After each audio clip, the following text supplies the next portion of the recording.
sur personne dépositaire de l'autorité publique et rébellion. Dans le procès-verbal d'interpellation établi par les fonctionnaires de police, il était indiqué que l'interpellation de M.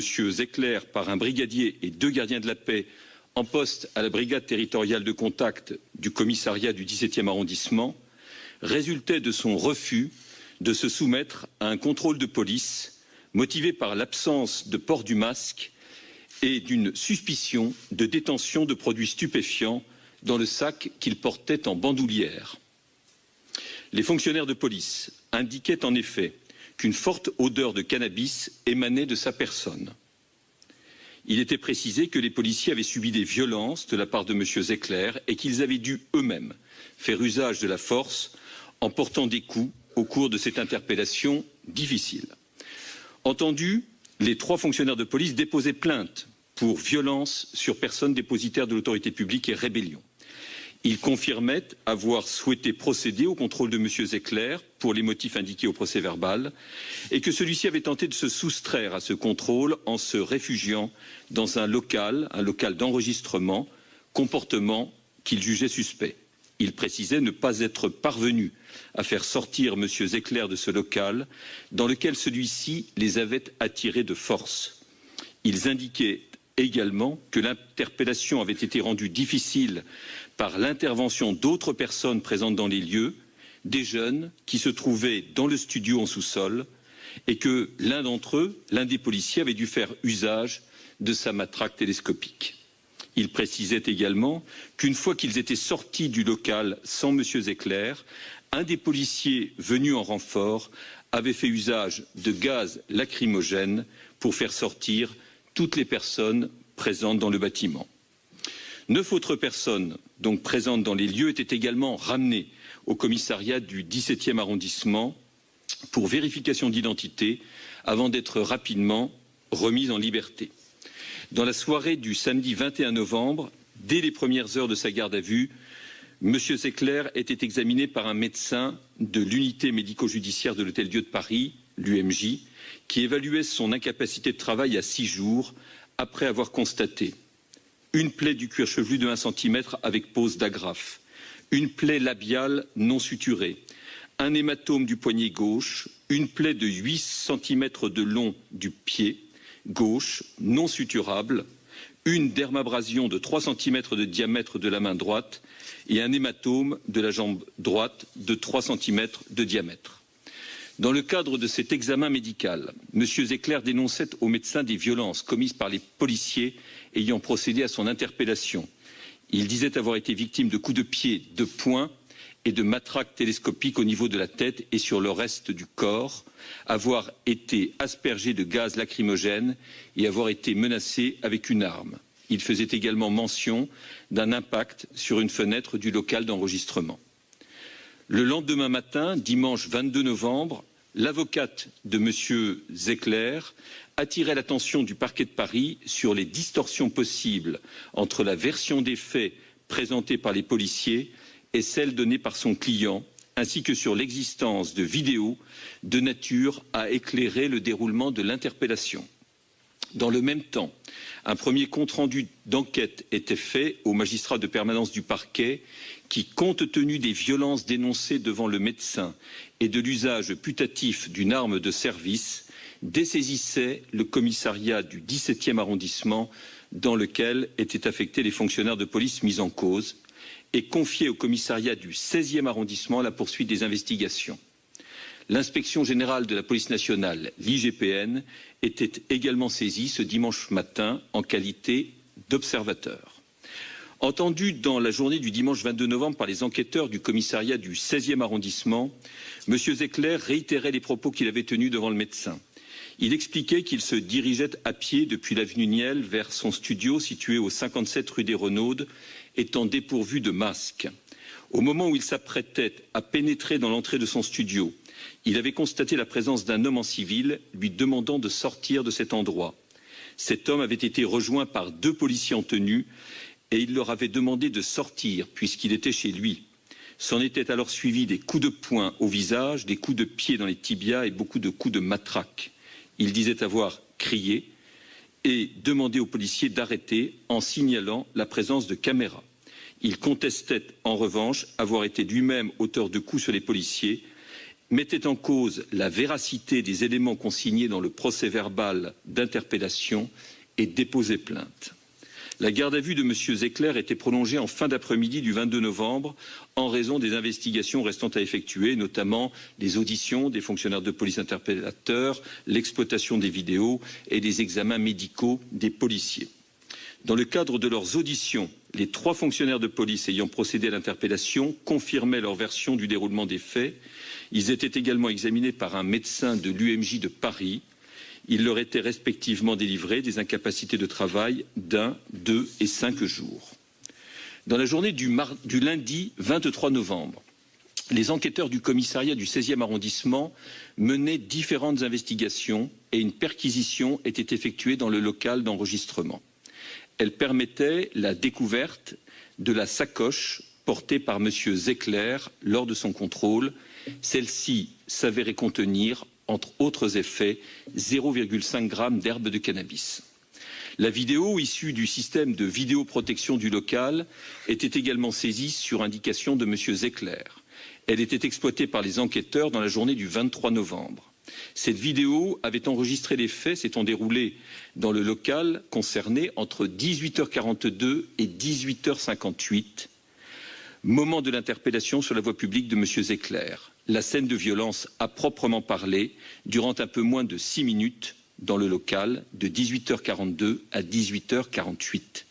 Il faut préciser que ce local, ce sas d'entrée, est d'une surface très réduite d'environ 4 mètres carrés répartis sur 2 niveaux.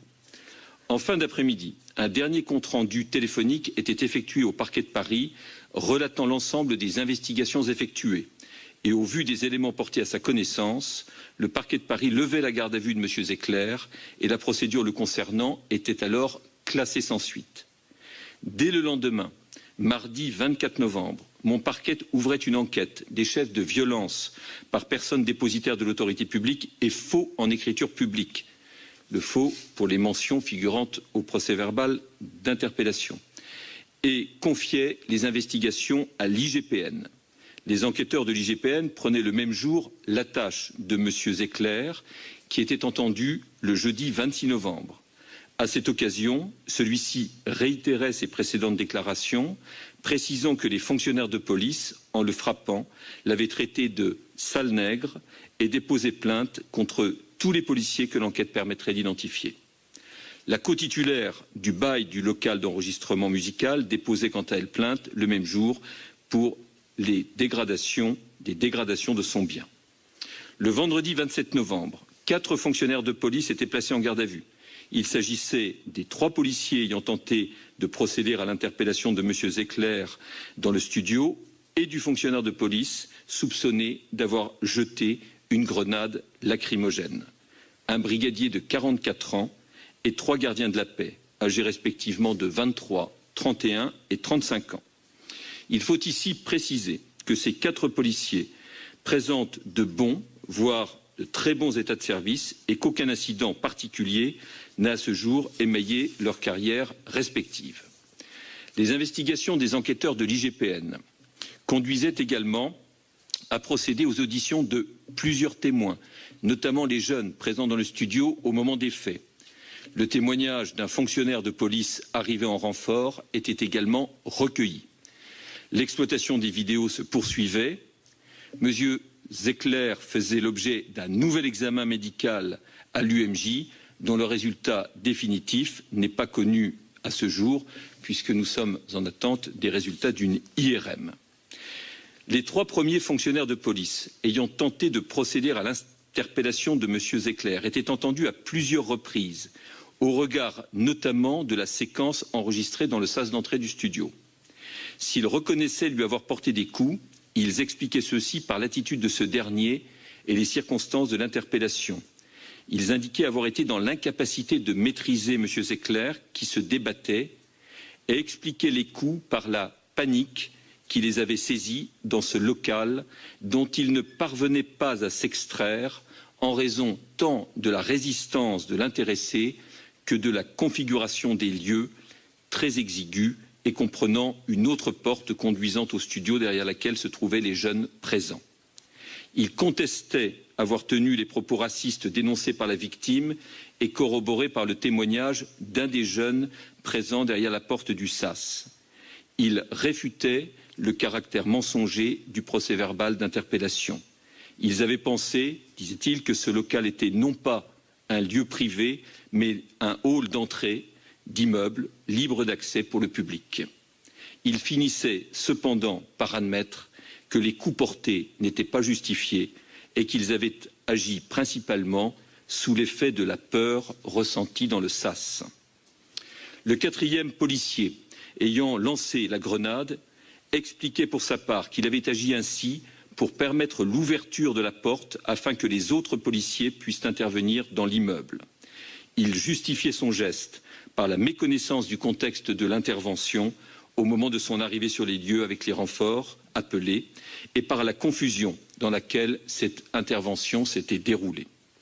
6 des 9 personnes présentes dans le studio étaient entendues et 4 d'entre elles déposaient plainte pour des violences commises sur la voie publique à la sortie du studio d'enregistrement. À l'issue de leur garde à vue, les intéressés, les 4 policiers, ont été déférés ce dimanche 29 novembre au tribunal judiciaire de Paris aux fins d'ouverture d'une information judiciaire.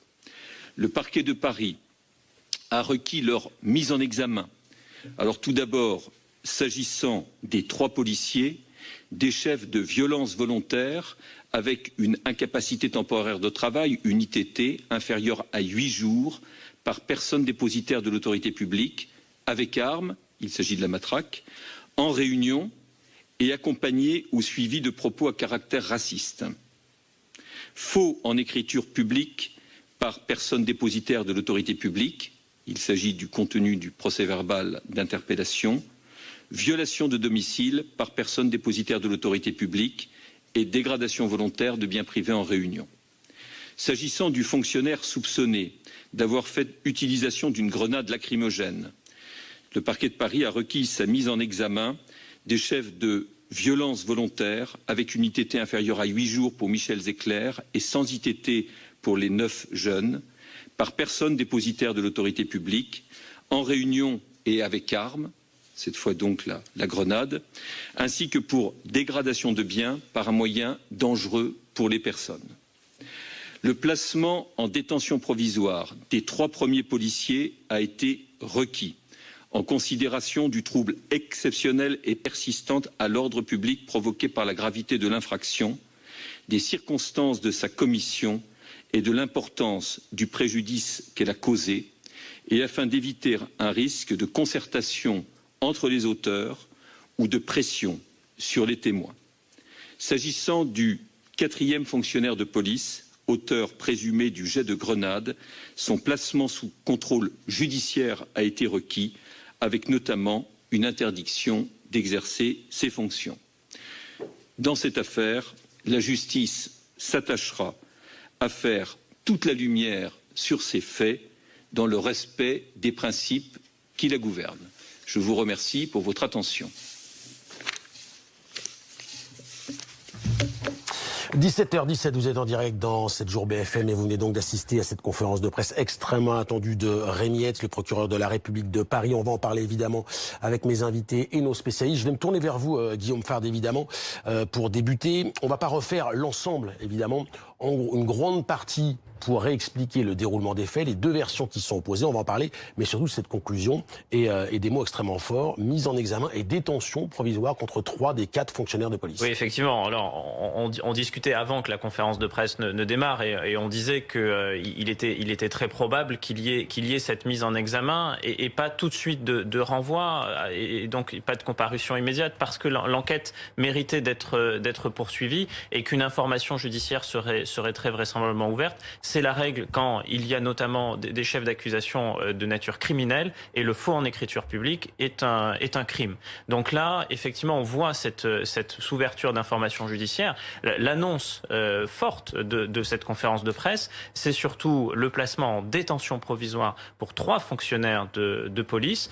Cela, c'est quand même assez lourd dans ce type d'affaires. Ça veut dire très concrètement que la justice est en possession d'éléments à charge, d'éléments sérieux, et qu'elle estime que ces 3 fonctionnaires de police, les 3 premiers, ceux qui étaient présents initialement dans le studio, ceux qui ont porté les coups, notamment avec une arme, une matraque, le procureur de la République l'a dit, ceux-là ne peuvent pas rester en liberté, même sous contrôle judiciaire. Ça peut être quoi ces éléments sérieux? Ce sont les vidéos, ce sont les témoignages, ce sont... C'est la gravité des faits, effectivement, et c'est surtout dans leur cas, c'est le faux en écriture publique. Ça c'est considéré comme d'une extrême gravité, et ce que le procureur veut éviter dans le cas de ces 3 fonctionnaires en particulier, il l'a dit, c'est qu'ils se concertent, c'est qu'ils puissent échanger entre eux le temps de l'enquête, c'est qu'ils fassent pression sur les témoins, dit-il. Là aussi, c'est assez fort de dire cela à leur encontre, et donc il les place en détention provisoire,